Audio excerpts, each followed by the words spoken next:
Hi all, எல்லோரும் எப்படி இருக்கீங்க? நல்லா இருக்கீங்கன்னு நம்புகிறேன்.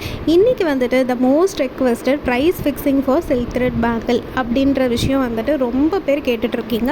ஸோ அதுக்கு ரிலேட்டடாக ஒரு வீடியோ தான் இது. நான் ரொம்ப ஜென்ரலாக சொல்கிறேன், உங்களுக்கு ஏற்ற மாதிரி நீங்கள் ஃபிக்ஸ் பண்ணிக்கலாம். இது ஒரு ஐடியாவை எடுத்துக்கோங்க. ஃபர்ஸ்ட் வந்துட்டு நம்ம பிளெயின் பேங்கிள், அதாவது பேஸ் பேங்கிள் ரேப் பண்ணுறதுக்கு முன்னாடி ஒரு பிளாஸ்டிக் பேங்கிள் இருக்கு இல்லையா, அது வந்துட்டு நம்ம 4 கட்டுக்கு வந்துட்டு பேர் வந்துட்டு 5 rupees அப்படி போட்டுக்கலாம்.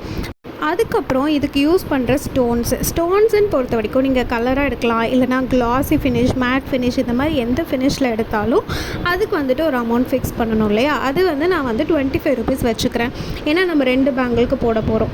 ஸோ 25 rupees நான் ஃபிக்ஸ் பண்ணிக்கிறேன். அதுக்கப்புறம் சில்க் த்ரெட்டு பார்க்கணும். ஸோ சில்க் த்ரெட்டுன்னு பார்க்குறப்ப வந்துட்டு எதர் நீங்கள் சிங்கிள் கலரும் எடுக்கலாம், டபுள் கலரும் எடுக்கலாம். ஸோ சில்க் த்ரெட்டு, ஸோ அதுக்கு யூஸ் பண்ணுற க்ளூ, ஸோ ரெண்டும் சேர்த்து 10 rupees. ஸோ அப்படி பார்த்தா 5 rupees வந்துட்டு த்ரெட்டுக்கு, 5 rupees க்ளூவுக்கு யூஸ் பண்ணுற மாதிரி இருக்கும். நெக்ஸ்ட்டு வந்துட்டு ஒர்க்கிங் ஹவர், அதாவது இந்த 2 பேங்கிள் பண்ணி முடிக்கிறதுக்கான ஒர்க்கிங் ஹவர், இல்லைனா மேக்கிங் டைம்னு கூட வச்சுக்கலாமே. அதுக்கு வந்துட்டு நம்ம எவ்வளோ, அட்லீஸ்ட் ஒரு 1 hour ஆகும். ஏன்னா பிகினர்ஸுன்ற பட்சத்தில் 1 hour ஆகும், இல்லை 45 minutes நம்ம எப்படி வேணால் வச்சுக்கலாம். ஸோ அதுக்கு வந்துட்டு நான் எவ்வளோ ஃபிக்ஸ் பண்ணுறேன்னா 50 rupees ஃபிக்ஸ் பண்ணுறேன். ஸோ நெக்ஸ்ட் என்ன பார்க்க போகிறோம் அப்படின்னா பேக்கிங். ஸோ நம்ம இதை அப்படியே கொடுத்துட முடியாது இல்லையா கஸ்டமருக்கு. ஸோ நம்ம பேக் பண்ணி அனுப்பணும். ஸோ பேக்கிங்க்கு தேவையான கவர்ஸ், அப்புறம் வந்துட்டு நீங்கள் ரேப் பண்ணி அனுப்பும் போது செல்லோ டேப் யூசேஜ், இதுக்கு எல்லாத்துக்குமே ஒரு அமௌண்ட்டை நம்ம ஃபிக்ஸ் பண்ணி தான் ஆகணும்.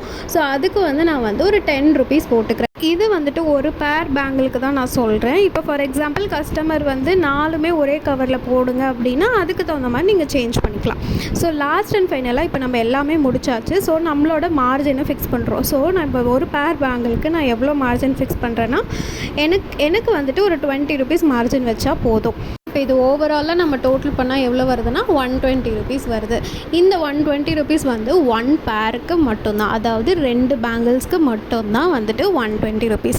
ஃபார் எக்ஸாம்பிள் இது பல்க் ஆர்டர்ஸோ இல்லைனா ஹோல்சேலில் ரீசெல்லிங்க்கு யாராவது கேட்குறாங்க, அந்த மாதிரியெல்லாம் உங்களுக்கு வந்துச்சு. பல்க் ஆர்டர்ஸ்னால் ஒரு 50+ செட்ஸுக்கு மேலே அந்த மாதிரி பல்க் ஆர்டர்ஸாக வந்துச்சு அப்படின்னா நீங்கள் ஒரு 100 to 110 வரைக்கும் நீங்கள் சார்ஜ் பண்ணலாம். ஏன்னா பல்க் ஆர்டர்ஸ் இல்லையா, அதனால் நீங்கள் அதுக்கு தகுந்த மாதிரி சார்ஜ் பண்ணிக்கலாம். ஸோ அவ்வளோதான் ப்ரைஸிங் ஓவர். இப்போ நான் சொன்ன ப்ரைஸிங் வித்தவுட் ஷிப்பிங் தான் வரும். ஷிப்பிங்கை பொறுத்த வரைக்கும் கஸ்டமர் உங்களுக்கு எங்கேருந்து ஆர்டர் கொடுக்குறாங்கன்றதை ஃபர்ஸ்ட்டு பார்த்துக்கோங்க. செகண்ட் அவங்க என்ன விதமான கொரியர் சர்வீஸ் ஆப் பண்ணுறாங்கன்றதை பார்த்துக்கோங்க. Third weight basis. இது 3 பேஸ் பண்ணி தான் ஷிப்பிங் சார்ஜஸ் வரும்.